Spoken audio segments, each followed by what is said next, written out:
जहाँ धरती पर तीनों देवों की शक्ति एक साथ प्रकट होती है। वही बसा है भगवान शिव का त्र्यंबकेश्वर धाम। क्या आप जानते हैं कि त्र्यंबकेश्वर मंदिर में भगवान शिव का तीसरा नेत्र आज भी जागृत है? कहते हैं यहाँ का जल अमृत समान है। आइए रहस्य रेवोल्यूशन के साथ जानते हैं इस पवित्र स्थान के रहस्यों को। इस जीवन में सभी समस्याओं के लिए आध्यात्मिक निवारण है और विभिन्न अनुष्ठान करना उनमें से ही एक है। ये माना जाता है कि अन्य मंदिर के तुलना में त्र्यंबकेश्वर में पूजा करने से अधिक लाभ होता है। विभिन्न अनुष्ठान जैसे नारायण नागबली, कालसर पूजा, महामृत्युंजय मंत्र जाप, त्रिपिंडी श्राद्ध, कुंभ विवाह, रुद्र अभिषेक यहाँ त्र्यंबकेश्वर महादेव मंदिर परिसर में अधिकृत पुरोहितों और ब्राह्मणों के मार्गदर्शन में ही किए जाते हैं। इन पुरोहितों को ताम्रपत्र धारी के नाम से जाना जाता है।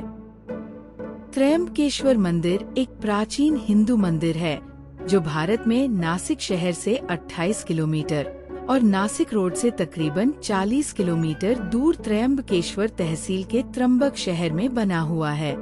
ये मंदिर भगवान शिव के उन 12 ज्योतिर्लिंगों में से एक है जिन्हें भारत में सबसे पवित्र और वास्तविक माना जाता है। त्र्यंबकेश्वर ज्योतिर्लिंग की सबसे अद्भुत और असाधारण बात तो ये है कि इसके 3 मुख सर है, एक भगवान ब्रह्मा, एक भगवान विष्णु और एक भगवान रुद्र। इस लिंग के चारों ओर एक रत्नजडित मुकुट रखा गया है जिसे त्रिदेव के मुखौटे के रूप में रखा गया है। कहते कि ये मुकुट पांडवों के समय से यहीं पर है। इस मुकुट में हीरा, पन्ना और कई बेशकीमती रत्न जुड़े हुए हैं। त्र्यंबकेश्वर मंदिर में इसको सिर्फ सोमवार के दिन 4 से 5 बजे तक दिखाया जाता है। यह मंदिर ब्रह्मगिरी पर्वत के तलहटी में स्थित है। गोदावरी नदी के किनारे बने त्र्यंबकेश्वर मंदिर का निर्माण काले पत्थरों से किया गया है। इस मंदिर की वास्तुकला बहुत ही अद्भुत और अनोखी है। इस मंदिर के पंचकोशी में कालसर्प शांति, त्रिपिंडी विधि और नारायण नागबली आदि पूजा कराई जाती है। इस प्राचीन मंदिर का पुनः निर्माण नाना साहब पेशवा ने करवाया था। इस मंदिर का जीर्णोद्धार सन 1755 में शुरू हुआ था, जिस काम का अंत बाद 1786 में संपन्न हुआ। तथ्यों के मुताबिक इस भव्य प्राचीन मंदिर का निर्माण कार्य में लगभग 16 लाख रुपए खर्च किए गए थे, जिसे उस समय काफी बड़ा रकम माना जाता था। त्र्यंबकेश्वर मंदिर का भव्य इमारत सिंधु आर्य शैली का अद्भुत नमूना है। इस मंदिर के भीतर एक गर्भगृह है जिसमें प्रवेश करने के पश्चात शिवलिंग के सिर्फ आँख ही दिखाई देती है, लिंग नहीं। यदि ध्यान से देखें तो आगे के भीतर 1-1 इंच के 3 लिंग दिखाई देते हैं। इन तीनों लिंगों को त्रिदेव यानी ब्रह्मा, विष्णु, महेश का अवतार माना जाता है। प्रातः काल में होने वाले पूजा के बाद इस आज्ञ पर पंचमुखी मुकुट चढ़ा दिया जाता है। त्र्यंबकेश्वर मंदिर परिसर में कुंड है कुशावर्त, जो गोदावरी नदी का स्रोत है। कहते हैं कि ब्रह्मगिरी पर्वत से गोदावरी बार बार लुप्त हो जाया करती थी।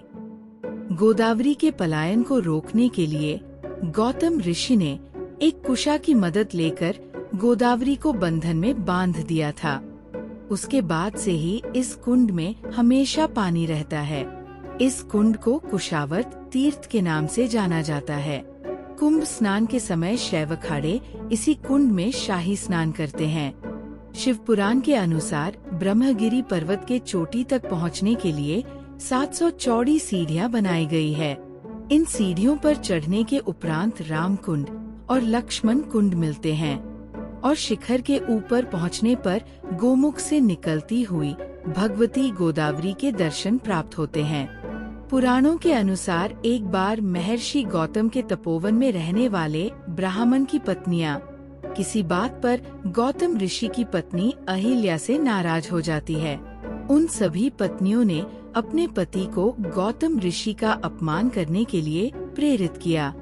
उन ब्राह्मणों ने इसके लिए भगवान गणेश की आराधना की। उनकी आराधना से प्रसन्न होकर गणेश जी ने उनसे वर मांगने को कहा। उन ब्राह्मणों ने कहा, प्रभु किसी प्रकार ऋषि गौतम को इस आश्रम से बाहर निकाल दीजिए। गणेश जी को विवश होकर उनकी बात माननी पड़ी। तब गणेश जी ने एक दुर्बल गाय का रूप धर के ऋषि गौतम के खेत में जाकर फसल खाने लगे। गाय को फसल खाते देख ऋषि गौतम ने हाथ में डंडा लेकर उस गाय को वहां से भगाने लगे। उनके डंडे का स्पर्श होते हैं गाय वही गिरकर मर गई। उस समय सारे ब्राह्मण एकत्रित होकर गो हत्यारे कहकर ऋषि गौतम का अपमान करने लगे। ऐसी विषम परिस्थिति को देखकर गौतम ऋषि उन ब्राह्मणों से प्रायश्चित और उद्धार का उपाय पूछा। तब उन्होंने कहा, गौतम तुम अपने पाप को सर्वत्र बताते हुए 3 बार पृथ्वी की परिक्रमा करो, फिर लौटकर यहाँ 1 महीने तक व्रत करो। इसके बाद ब्रह्मगिरी का 101 बार परिक्रमा करो, तभी तुम्हारी शुद्धि होगी। अथवा यहाँ गंगा जी को लाकर उनके जल से स्नान करके 1 करोड़ पार्थिव शिवलिंग से भगवान शिव जी की आराधना करो।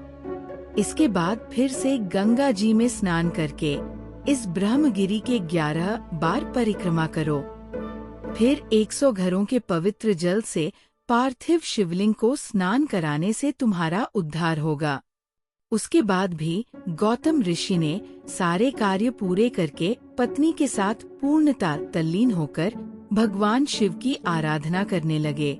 इससे प्रसन्न होकर भगवान शिव ने उनसे वर मांगने को कहा। महर्षि गौतम ने कहा, भगवान आप मुझे गौ हत्या के पाप से मुक्त कर दीजिए। भगवान शिव ने कहा, गौतम तुम सर्वदा निष्पाप हो। गौ हत्या का अपराध तुम पर छल पूर्वक लगाया गया था। ऐसा करने के लिए तुम्हारे आश्रम के ब्राह्मणों को मैं दंड देना चाहता हूँ। इस पर महर्षि गौतम ने कहा, उन्हीं के उस कार्य से मुझे आपके दुर्लभ दर्शन प्राप्त हुए हैं। अब उन्हें मेरा परम समझकर उन पर आप क्रोध ना करें।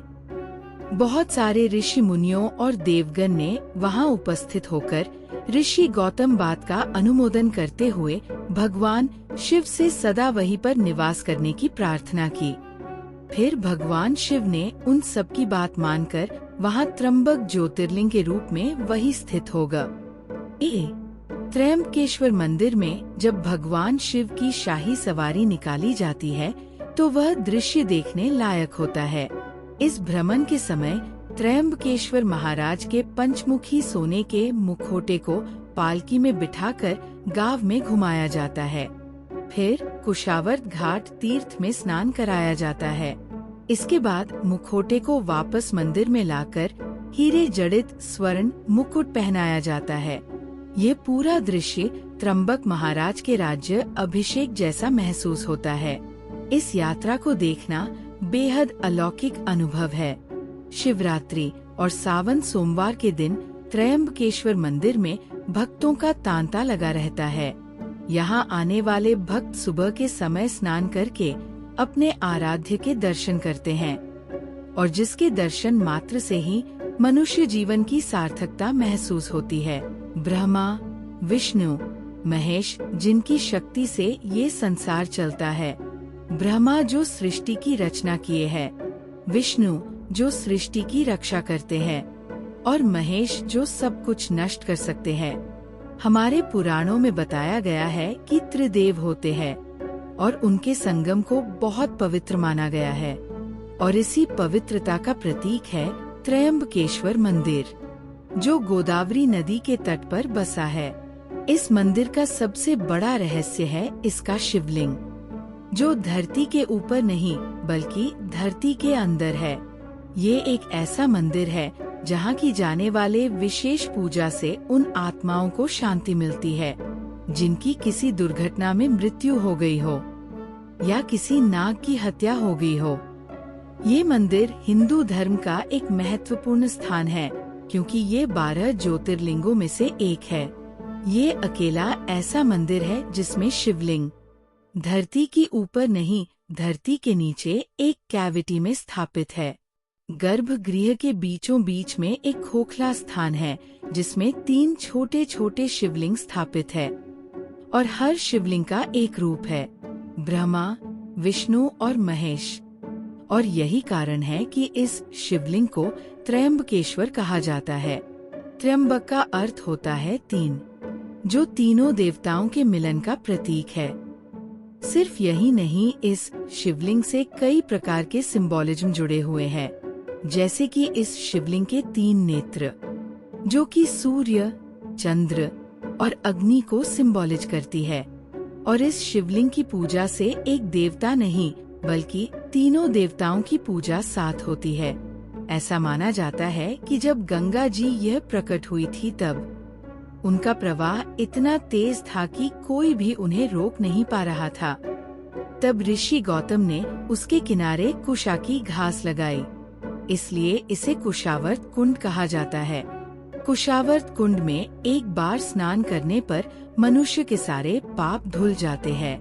भारत में ऐसे बहुत से मंदिर हैं जिसे मुगल आक्रमणकारियों ने नुकसान पहुंचाया है। 1690 में मुगल बादशाह औरंगजेब ने भारत में कहर बरसा रखा था। उसने इस मंदिर पर आक्रमण करके इसे तहस नहस करके नष्ट कर दिया और इसी जमीन पर एक मस्जिद बनाई। ऐसा पहली बार नहीं हुआ कि मुगल शासकों ने किसी मंदिर पर आक्रमण किया है। इस आक्रमण ने मंदिर पर एक गहरा प्रभाव छोड़ा, लेकिन बालाजी बाजीराव भट्ट ने इस मंदिर का पुनर्निर्माण और स्थापना करवाया।